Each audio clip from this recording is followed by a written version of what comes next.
ሚስቱን አዛ የሚያደርግ ደካማ ሴትን አዛ የሚያደርግ የቂያማ ለታ እሷ ከሳሽ ሆና ትመጣለች። አላህ ዳኛ ሆኖ ይሰየማል። እኔ ጠበቃ ሆኜ እከራከራለሁ አሉ። ምን ይበጃል ጎበዝ?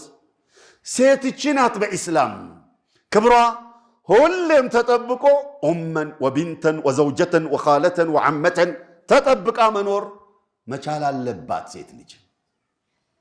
ወኢን ካነት አጅነቢያ ወኢን ካነት ካፊራ ሴት ልጅ ተከብራ መጠበቃል።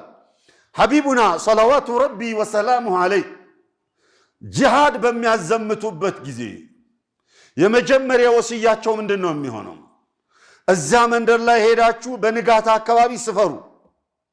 አዛን ይባላል አይባልም አድምጡ። ከተባለ አትግቡ። በማዕና ሰዎቹ ሙስሊሞች ናቸው። እኛ ላይ የመነሳት ዓላማ የላቸውም።